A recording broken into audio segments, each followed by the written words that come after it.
Welcome to lecture 5. Students, in our previous lecture, I want to explain more points, but some technical problems I cannot do so. So, today I want to explain some remaining points in them. Melting point पे चर्चा हो रही थी और melting point के बारे में बताया था। मैं चाहता हूँ कि इसमें थोड़ा सा आप लोगों को लैटेंट हीट के बारे में बताया जाए। किसके विषय में बताया जाए? Latent heat. तो स्टूडेंट, लैटेंट हीट क्या है?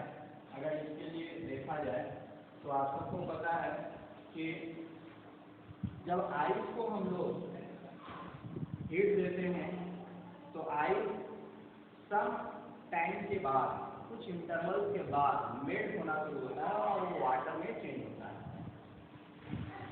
अब ये बात आती है कि जब हम लोग इसको एनर्जी दिए तो इस तुरंत वाटर में ना कन्वर्ट हो करके कुछ टाइम लेता है। इसका मतलब ये है कि जो हमने एनर्जी दिया उस एनर्जी को ये एब्जॉर्ब कर रहा है। ठीक है?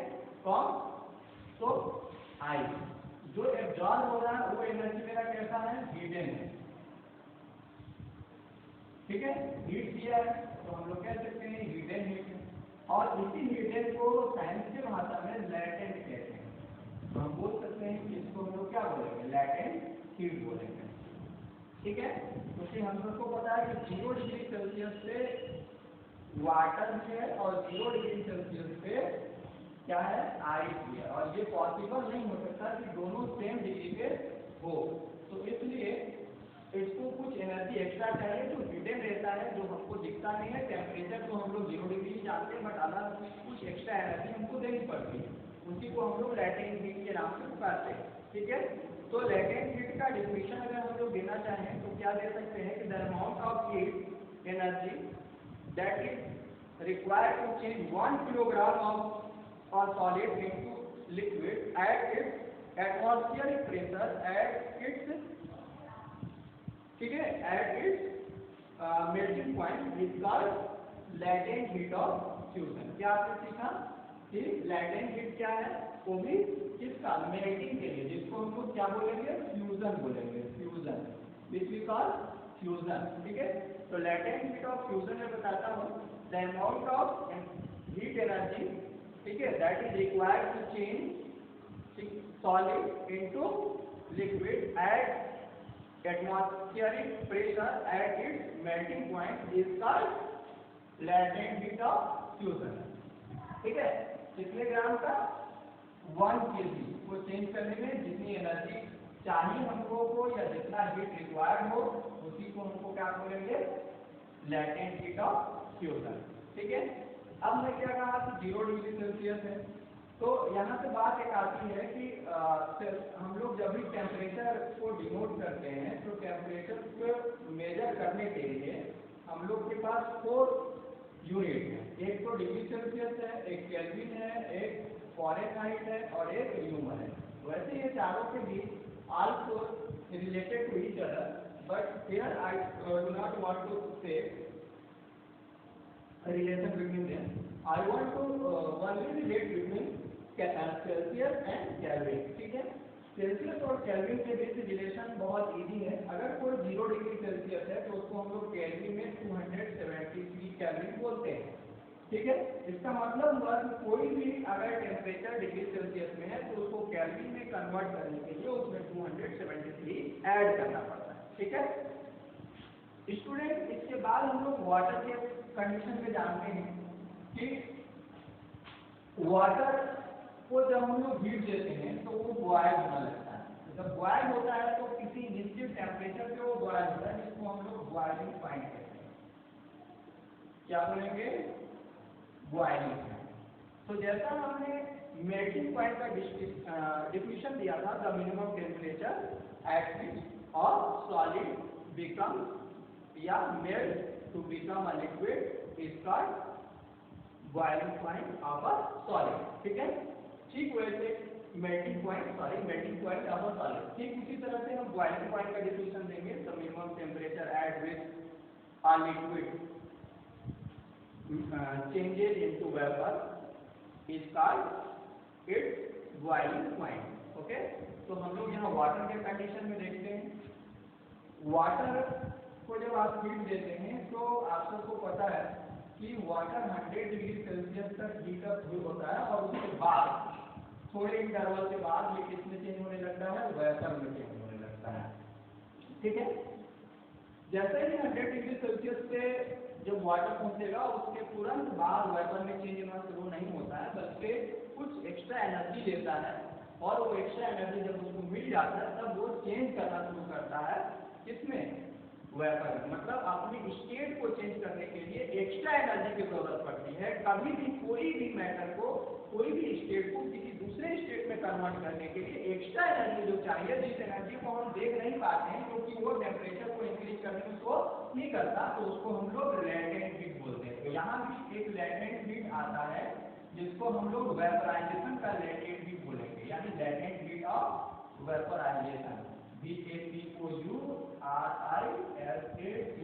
वेपराइजेशन। ठीक है, इसका डिफिनेशन आप लोग खुद से बनाएंगे। जैसे मैं लैटेंट हीट ऑफ फ्यूजन का डिफिनेशन दिया था, ठीक उसी तरह से आप लोग इसको उसी के कॉन्सेप्ट, उसी के बेस को बना करके आप लोग इसको खुद से डिफाइन करेंगे। अब यहाँ बात आती है 100 डिग्री सेल्सियस को, इसको केल्विन में बदलना होगा। तो 100 में आप लोग कितना ऐड कर देंगे स्टूडेंट, अभी थोड़ी देर पहले हमने ऐड कराया था 273, तो ये हो जाएगा 373 केल्विन। ये केल्विन में बदलने का तरीका हो गया। ठीक है, अब एक बात फिर से आती है कि लैटेंट हीट किसी भी स्टेट को चेंज होने के लिए क्या फिक्स है। तो स्टूडेंट मैं दो के बारे में बताता हूँ जो कॉमन यूज होता है, एक आइस का लैटेंट हीट और एक वेपर का लैटेंट हीट।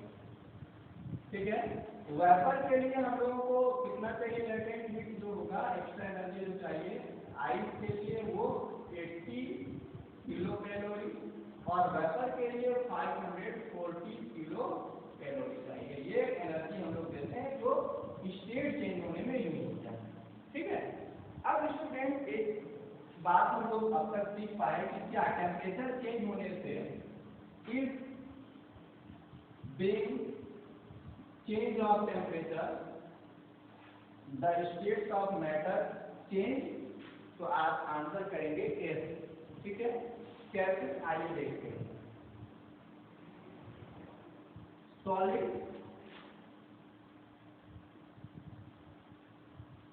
लिक्विड, गैस, ये three state, these are the three states of matter. These three states of matter related to each other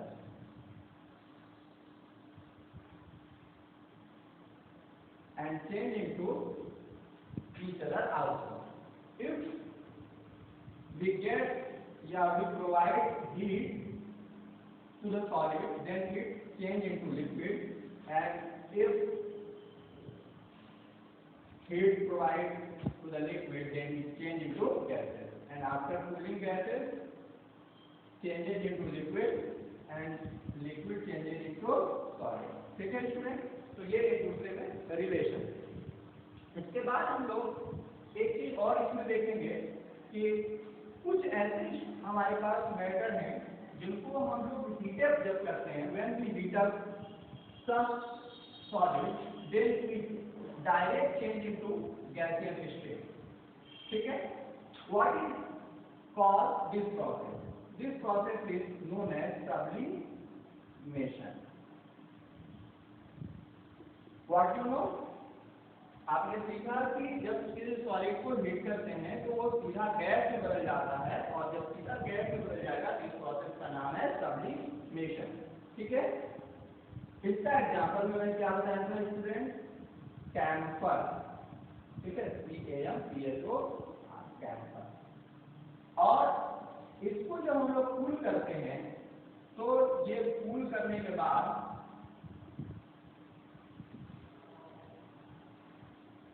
किसमें कन्वर्ट हो जाता है, सॉलिड। तो इसको हम लोग डिपोजिशन बोलेंगे। मतलब आपने देखा कि कुछ ऐसे हैं जो उसके बाद गैस से सीधा सॉलिड में, और हीट करने के बाद सॉलिड में सीधा गैस में कन्वर्ट हो जाते हैं। ठीक है स्टूडेंट, तो यहाँ तक हम लोगों की बात आई। अब इसके बाद हम लोग बात करेंगे effect of change of pressure. ठीक है, क्या? Effect of change of pressure.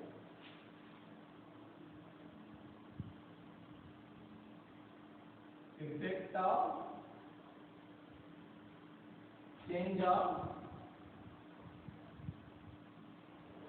Pressure, मतलब आपको देखना है कि प्रेशर के ऊपर भी क्या किसी मैटर का स्टेट डिपेंड करता है। तो हम लोग इसको एक गैस को लेते हैं और किसी गैस के ऊपर अप्लाई करके देखते हैं। ये देखो मेरा सिलेंडर है और इस सिलेंडर में गैस पार्टिकल फीड है। What feed is gas, this is particle of gas, और इस पे पिस्टन लगी है, तो क्या बोलेंगे? पिस्टन। इससे हम प्रेशर दे सकते हैं। ये क्या है? सिलेंडर। अनदर देखें, इसमें हम लोग पिस्टन को थोड़ा दबाते हैं, प्रेस करते हैं, तो पिस्टन थोड़ा नीचे आ जाएगा।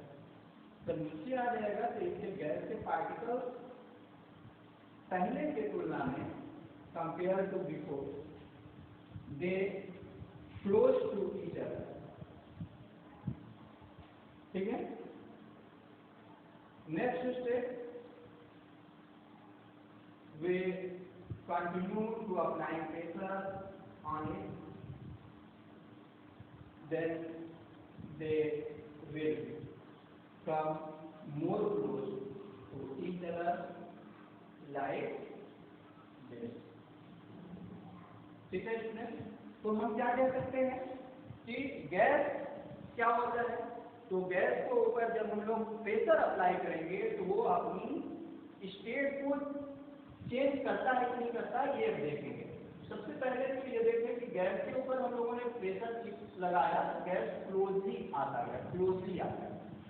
अब ये हम जानते हैं कि जब किसी गैस को बहुत ज्यादा प्रेशर कर दिया जाए, बहुत ज्यादा प्रेशराइज कर दिया जाए और उसका टेम्परेचर को लो कर दिया जाए, तो वो लिक्विड में बदल जाता है, लिक्विफाइड उसको बोलते हैं।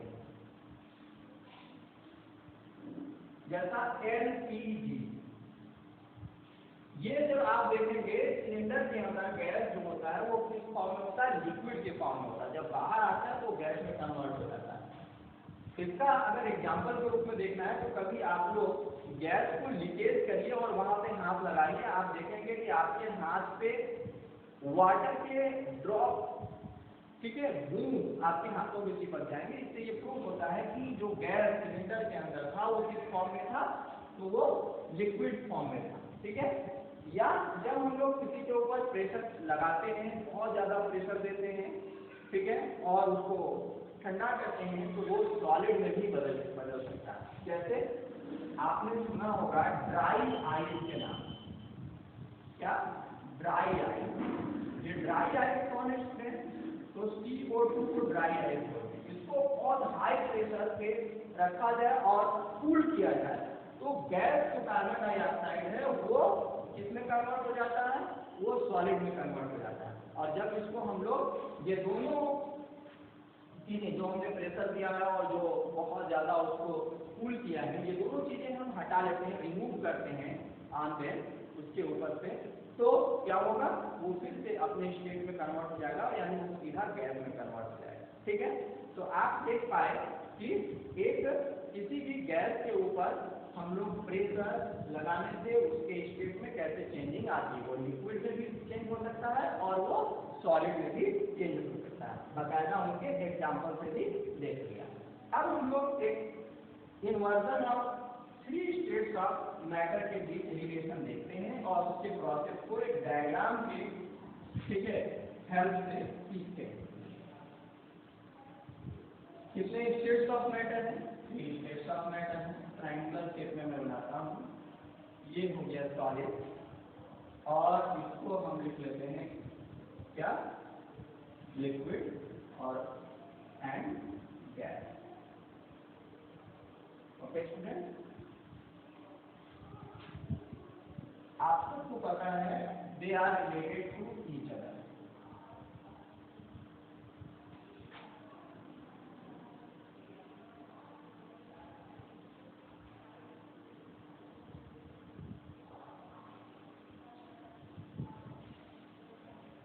ओके, अब हम लोग जब किसी सॉलिड को मेल्ट करेंगे तो उस प्रोसेस का नाम है फ्यूजन। ठीक है, लिक्विड जब गैस में चेंज होता है तो उसको बोलते हैं वेपराइजेशन।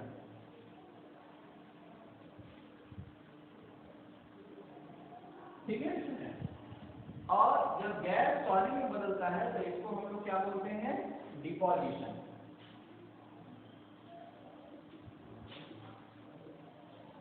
ठीक है, जब लिक्विड सॉलिड में बदलेगा तो उसको क्या बोलेंगे, तो उसको बोलेंगे सॉलिडिफिकेशन। क्या स्टूडेंट, सॉलिडिफिकेशन।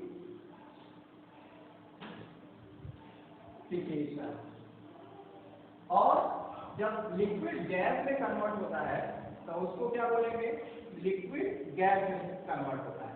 ठीक है, तो आप लिक्विड अगर गैस में कन्वर्ट होगा तब उसको बोलेंगे वेपराइजेशन।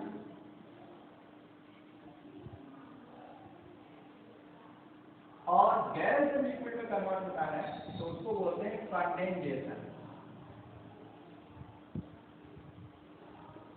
ठीक है, अब एक चीज और बनी रह गई कि ये जो मैं लिख रहा हूं बता रहा हूं लेकिन लाइन का एरो जो है वो चेंज है। गैस सॉलिड में चेंज होता है तो उसको बोलेंगे डिपोजिशन। ये शो कर रहा है ऊपर वाला एरो, तो इसके ऊपर लिखेंगे। ठीक है, और जब सॉलिड गैस में बदलता है तो अभी थोड़ी देर पहले मैं आप लोगों को बताया था, क्या बोलेंगे इसमें, सब्लिमेशन। ठीक है, तो this is the process to change each other. ठीक है, आप सब लोग इसको well learn to this process because chapter is based on this. If you know well the process of changing, how to change, what is the effect of temperature and pressure, then I hope you will do